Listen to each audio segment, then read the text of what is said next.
Oke, assalamualaikum warahmatullahi wabarakatuh. Selamat pagi anak-anak. Hari ini kita bertemu lagi dalam pelajaran IPA. Hari ini pertemuan pertama dan kelas 9, yang mana kita akan mempelajari tentang sistem reproduksi. Yang mana nanti akan kita bahas. Yang pertama kita akan bahas tentang sejarah sel yang sudah pernah dipelajari di kelas 7. Kemudian kita akan membahas tentang pembelahan mitosis. Yang ketiga adalah menjelaskan tentang pembelahan meiosis. Kemudian kita akan mempelajari tentang sistem reproduksi pada laki-laki. Itu untuk pertemuan pertama pada bab pertama ini. Pelajaran pertama yang kita bahas tentang sejarah, mengulas sedikit tentang teori semester 2 kelas 7 yang lalu, yang mana kita akan bahas tentang sel. Banyak teori yang menjelaskan tentang sel ini. Ada yang mengatakan sel adalah unit terkecil dalam makhluk hidup. Ada juga yang mengatakan sel itu adalah sebentuk kotak kosong. Ada juga yang mengatakan semua sel hidup berasal dari sel-sel yang sudah ada dari sebelumnya, atau disebut dengan omniselula eselula. Itulah beberapa teori yang menjelaskan tentang sel ini. Itu bisa kita baca lagi dalam pelajaran-pelajaran sebelumnya. Pelajaran selanjutnya yaitu tentang pembelahan mitosis.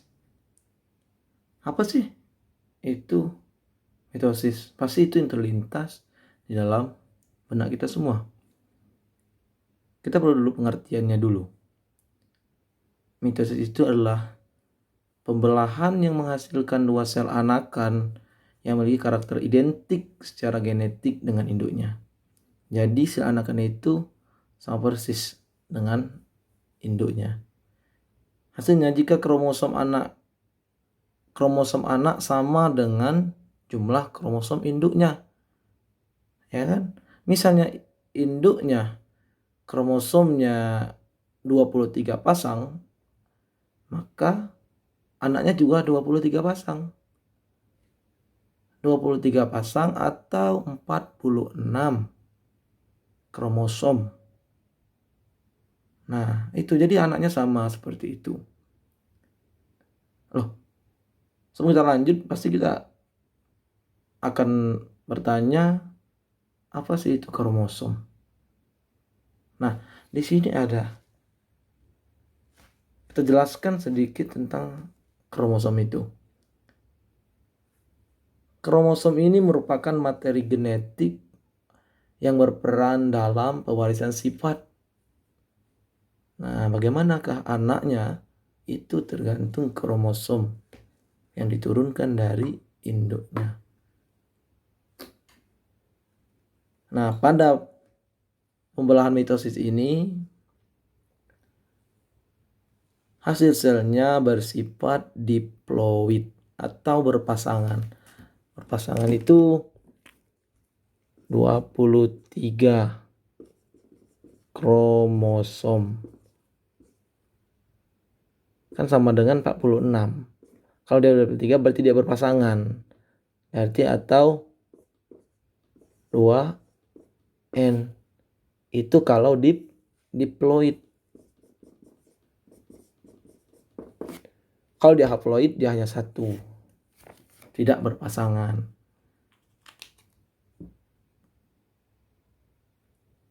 Kita lanjut ke penjelasan selanjutnya, itu tentang tahap-tahap pembelahan dalam pembelahan mitosis ini.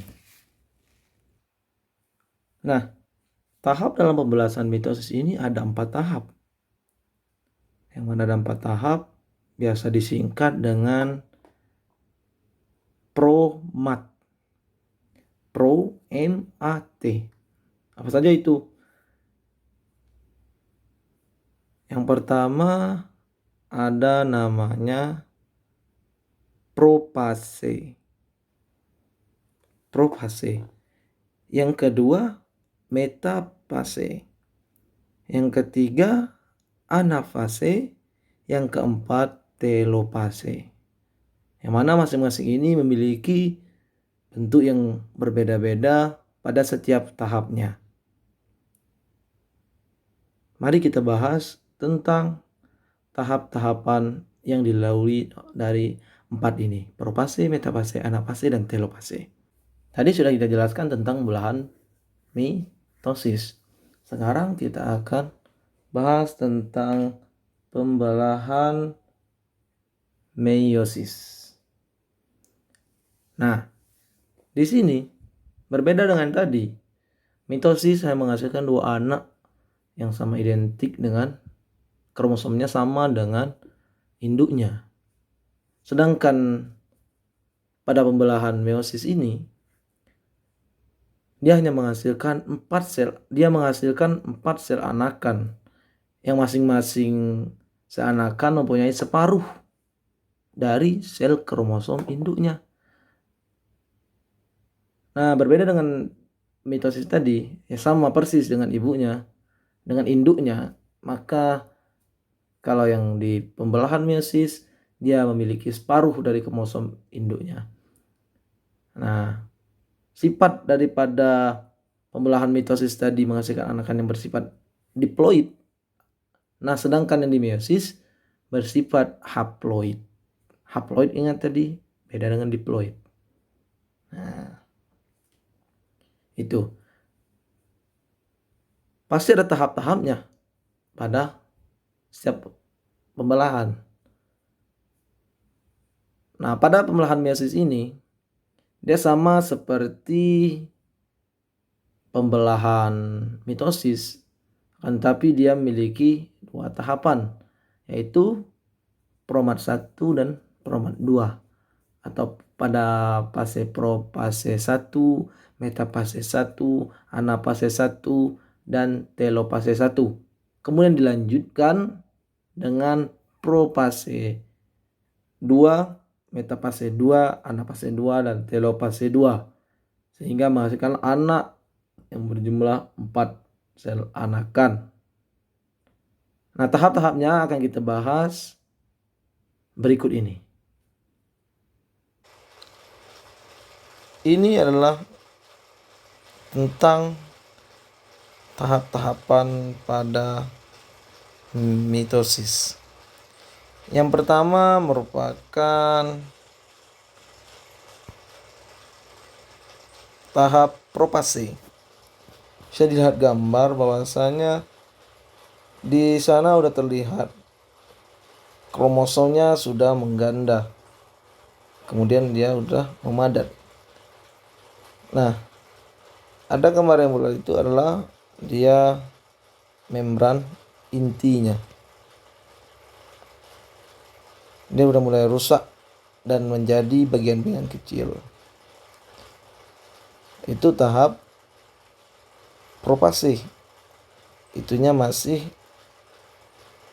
berada di tengah kromosomnya. Nah, kemudian pada tahap metafase, tahap yang kedua, kromosom yang berada di tengah tadi akan berkumpul sejajar pada bidang pembelahan. Nah, bisa dilihat itu adalah dia sejajar di tengah pada bidang pembelahan. Itu pada tahap metafase, kromosomnya berada di tengah. Nah, kemudian pada tahap anafase mulai ditarik, masing-masing kutub menarik sel kromosomnya. Nah, kromosomnya mulai bergerak menuju kutub yang berlawanan.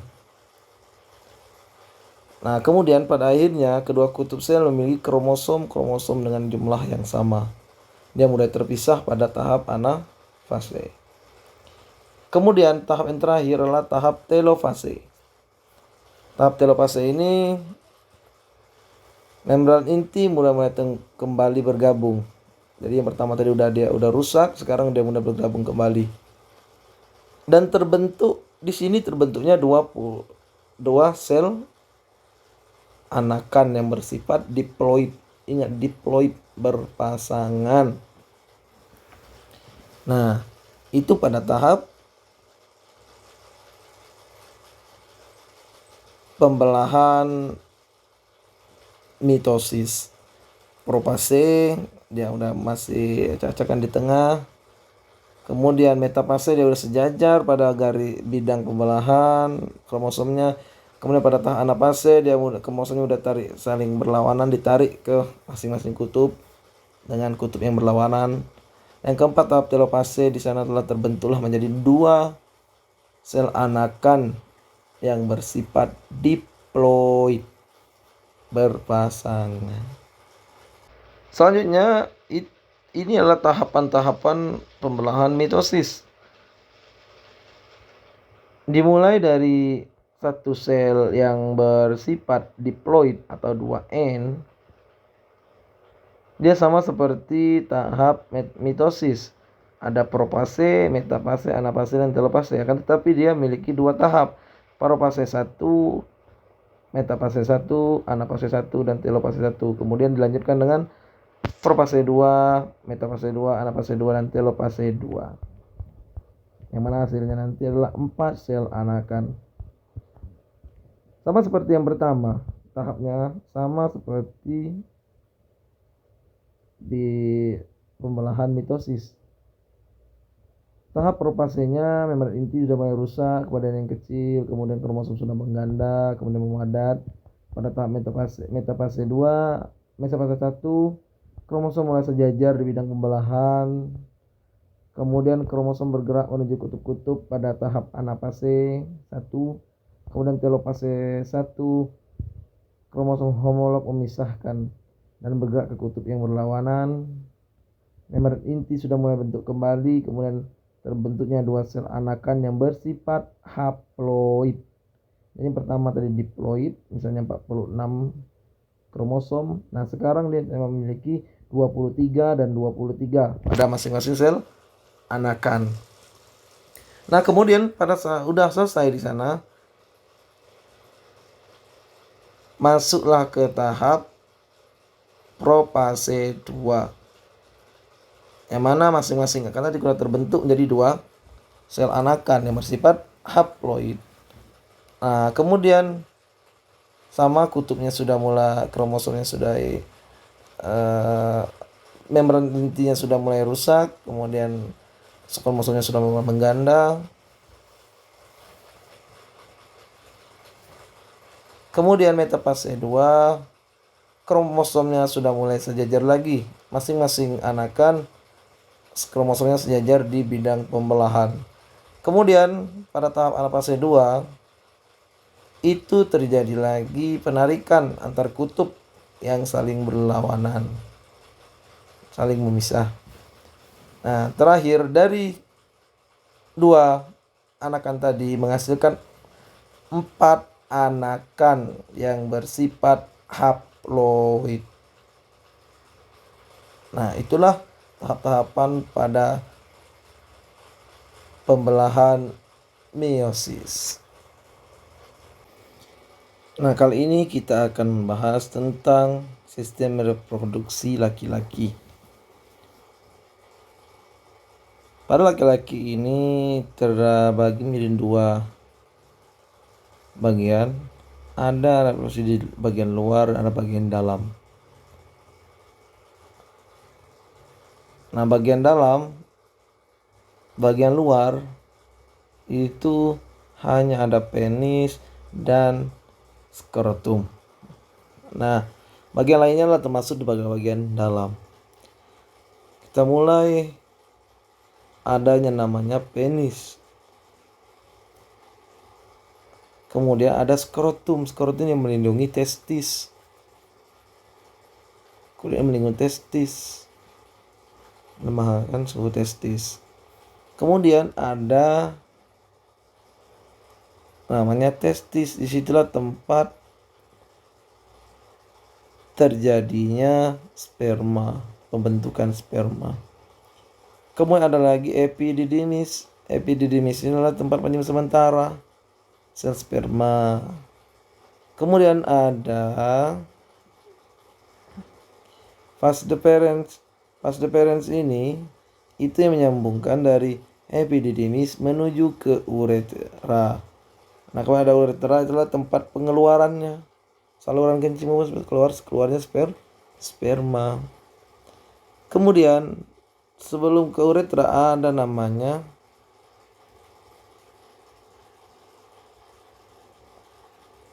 kelenjar fascicula seminalis. Kelenjar ini. Kemudian ada namanya nanti kelenjar prostat.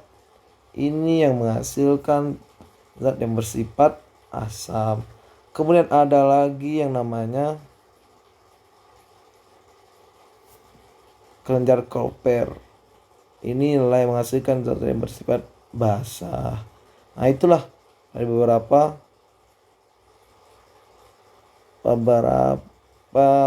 bagian-bagian pada alat reproduksi laki-laki. Selanjutnya, kita akan bahas tentang proses terjadinya sperma pada laki-laki yang disebut dengan spermatogenesis. Proses terjadinya pembentukannya sperma pada laki-laki. Nah, ini testis ini adalah tempat pembentukan si sperma. Epididymis itu tempat penyimpanan sementara. Jika dalam testis ini, tubuh seminiferus ini kita iris melintang, maka yang terbentuk adalah yang seperti ini. Ada tahap-tahapan terjadinya spermatogenesis atau terjadinya sperma. Nah, lihat di sana. Pertama, dalam satu sel itu dia menghasilkan yang bersifat diploid atau 2N smart yang disebut dengan spermatogonium. Setelah spermatogonium terjadi pembentukan mitosis. Ya, sama seperti tadi. Mitosis masih bersifat dengan diploid. Nah, pada saat mitosis ini terjadi spermatosit primer. Nah, dari spermatosit primer ini mau terjadinya pembelahan meiosis. Meiosis ini terjadi menjadi 4 anakan yang bersifat haploid. Nah, kemudian pada dua yang bersifat spermatosit primer ini terjadilah pembelahan meiosis, yang mana masing-masing menjadi 2 anakan yang disebut dengan spermatosit sekunder. Nah, setelah itu barulah terjadi mitosis 2. Nah, pada mitosis 2 ini terjadilah spermatid. Nah, spermatid ini terdapatlah 4 sel anakan yang bersifat haploid. Nah, kemudian berdiferensiasi menjadilah spermatozoa. Itu adalah